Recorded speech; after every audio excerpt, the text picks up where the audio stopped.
very strong interest. It in commodity, you know. Na City for ni mu say Copa ma de omo nton ne fane ma West Ham. West Ham manage one kombe using as a leverage onko loan. Na West Ham enti omo bo no so for Paqueta. No mo fa Paqueta. Emra Manchester City. Paqueta na nkasa aka che David Moyes se bid no ohwe na se bebo ama West Ham etimi enya sika bi de atwitwa omo nya players bi de omo ba be hye mu a on de ko ni problem. Komunya no kwan ma nye de ma ne nko ena lisu ade hunu so ba akobɔ e de ama Manchester City na eno na David Moyes na ase etwa fufu ama na tone nko amu no ono na ni Scott McTominay hu pa na ono omo sporting director na o china we ntokwa we gina ha obi an no view in this particular aspect o gidi yesa se Paqueta kwa scan bi no betime yibi no de be fast Scott McTominay ono so na ni gina hu pa no de aba internal no pay the discussions are still going on. Manchester City is not going to go beyond 60 million pounds. West Ham explored the move to get Kopama on loan. Then said discussions net me at so. And David Moyes, when we saw Trefufu na beton kwa mu straight, Paqueta kwa ska ope so the better Scott McTominay no. Ebe bi kwan e de amano na o de akwa sign no. Then quickly, ni nyina ni say David Raya aka no 1 year. E was so ntia ade Arsenal na wo 30 million pounds na ana mo say kwa sum straight na Brentford want to. But why extending the contract e de ama Brentford? Oh, okay. It move no kwa Arsenal no a £3 million loan with an option to buy 27 million pounds. And yet obligation and a mandatory. Such in time Arsenal at 27 no a optional.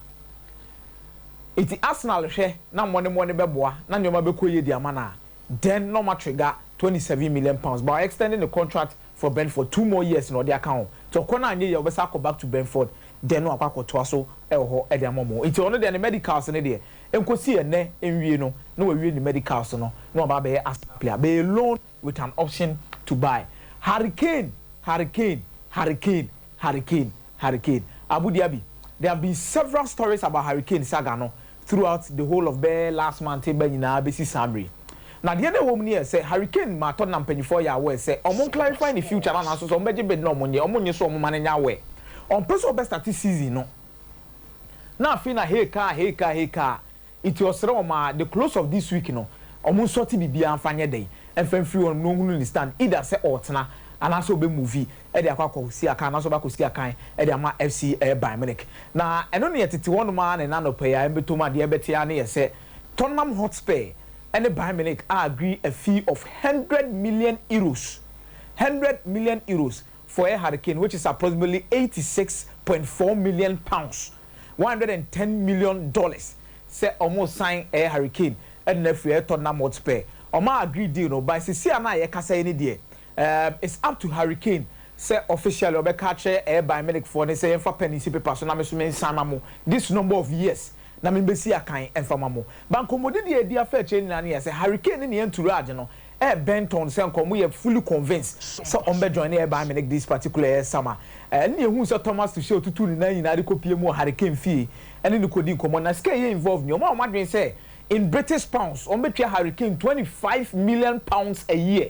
That is in and around 480,000 pounds a week for a Hurricane twice. The salary a oje ewo Tottenham Hotspur ana mo de be ma no se omesi akan enfam omo ewo Germany ho ba everything no Bayern Munich enei omo twen se Tottenham Hotspur be communicate to Hurricane aka che ne se be ma scan yaje 86.4 million pounds na add on so we chira e be gize ya den e de account so okona akobọ ho modin say ya itisika sem ne de obekọ ana wonko Hurricane aka che Tottenham say yes mo ma me nko a finally Hurricane will move to Bayern Munich. Bayern Munich are bringing in full confidence. Say almost Abeka Hurricane. Amana ba be see akan e de amomo next season. Till the next 24 hours very crucial for Hurricane to actually say to Tottenham Hotspur say I'm moving to Bayern Munich. Them personal terms no na bibia official no akwakusi akan de amomo.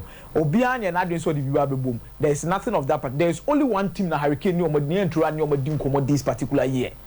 Bayern Munich.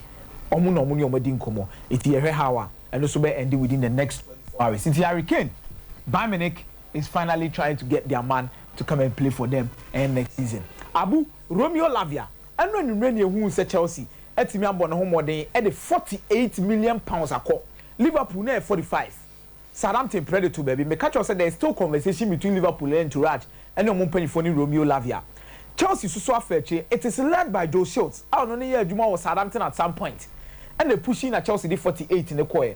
48 in the so why a story somewhere about to go. But no pay there's a serious conversation between Chelsea and Southampton. £2 million and the BBA will be as they want to trash it out and make sure some best any advantage. Or catch Liverpool. Say why ready so we see a calm or so meet the demands of Southampton. But Abu Joe Schultz is also trying to push behind the scenes and make sure so Betima convince Lavia of the Chelsea project. Not ordinary. After say Southampton and Chelsea Betima agree on a fee, but they are not far off. This morning I'm no saying commodity intensively. Chelsea is not ready to lose Lavia's battle just because of £2 million, but they are trying to find a way and a structure to make sure say Brighton and Southampton or sometimes it's all about the structure. 48 in the home, but the structure now the more ABS can be 20 up front, me 28 up front. No much 20 nim, and I'm more 40 no as the main initial deposit. Now the 8 million I add-ons. These are the structures that Chelsea here say. On betimi that to acquire they are convinced Southampton ama 48 no betimi asom. On person 2 million no e ba be ya coincide bia e dia more in the longer. So Chelsea are bent on signing Romeo Lavia. Say on besi akan emfa more this particular season.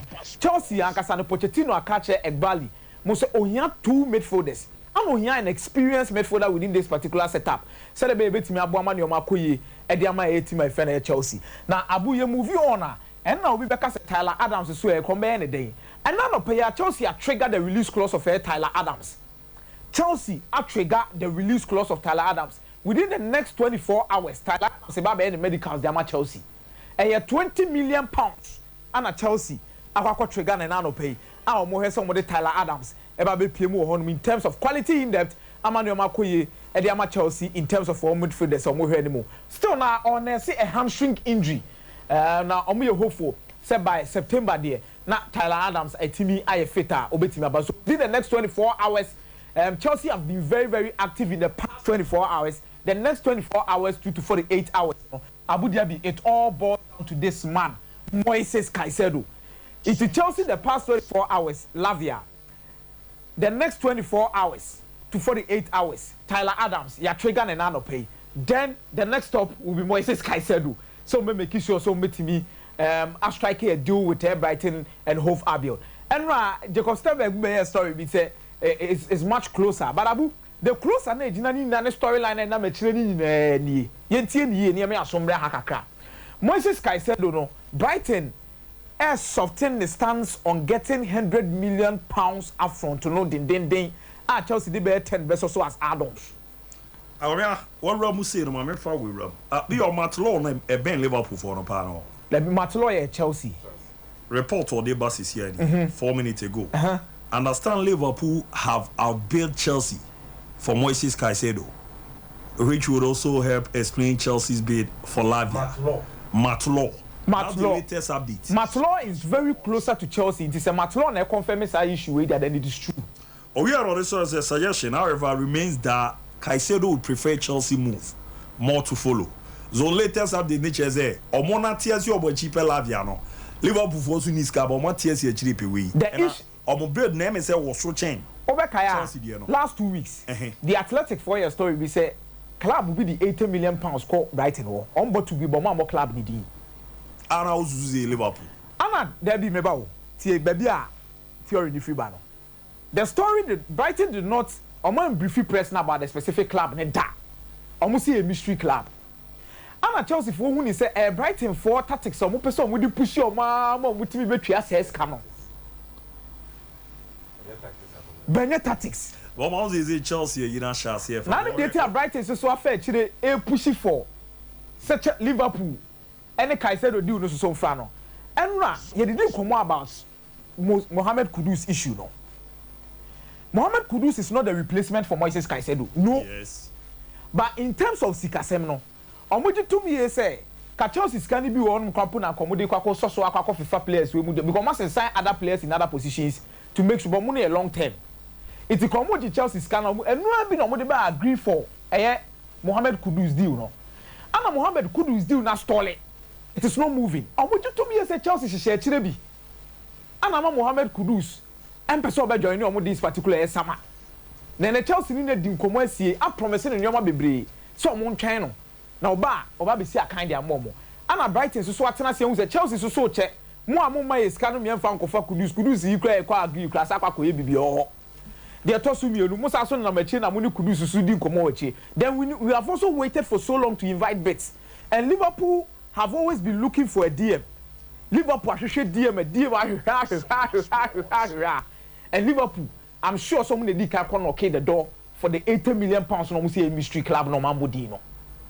Almost as I'm bid normal the economy do change Chelsea the for Moises guys. I wouldn't be surprised. Or no Chelsea no pay. I wouldn't be and Abu I'm giving you a player preference. I say we can Mudryk non prefer Arsenal to Chelsea. We na me pay we na pay them fan can. Say Mudryk non prefer Arsenal. Bene was ya come and one my Chelsea. And Mauricio Pochettino ko wadi ole kai said agency the DDS on akeba be the center of the project in terms of midfield role. On never be Chelsea Mark Lele this time around goal Conte. Or be sure on. But I believe Liverpool at TSC actually the Abu is going to be a little bit messy. This might be one of the craziest transfer windows in some time now. And I wouldn't be surprised. Say mystery ni na no moje Fabinho Musika ni na. And the new loopholes are there. The new Brighton yeah. They should get the Caicedo deal done before others get money. Yes. Caicedo only preference a team. Debi abodi preference. So preference unko Arsenal. Yeah. Ni oyema Arsenal January no. And no crane kwesi aga. Do you say no? Ni Caicedo yema Arsenal January. Na come ya na uchi. Yes, of course. Look, Sabre na twem. Sabre no kwagu. Etwem o. Etwem. And you see, Liverpool have a better relationship with Brighton, even though Chelsea kabutene do their amount. Chelsea have given them good money. Yeah, coach. They know the route better. But Nipana or coach Tony Bloom and Tony Bloom on the poor Baba Bio. Baba no problem. I will visual about red deal. Now money man the back. I mean, I told you, like say Oben and he's the person we need fully. I want him. I will wait my in the about Liverpool. Abu, and yes, over to you. Sir Brighton na accepted fee say and some say kukro. Abu, the catch be any problem. So it now explains why there is a leak. Said there is a bid for Thiago.